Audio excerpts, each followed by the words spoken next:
Assalomu alaykum. Qadrli obunachilar. Bugun Ramazon hayiti munosabati bilan Toshkent shahrining go'zal joylarini sayr qildik. Chiroyli gullar ochilgan. Barchangizni Ramazon hayiti bilan tabriklaymiz.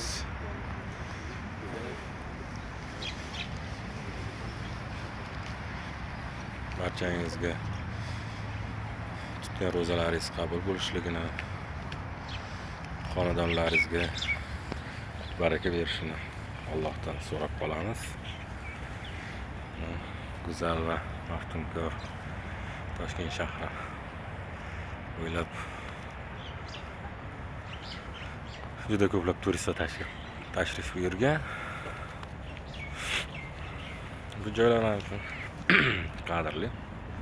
Sababi mana shu joylarda biz yoshligimiz, studentlik davrimiz o'tgan. Bu Amir Temur xiyoboni joylashgan juda chiroyli gullar tashkil topgan.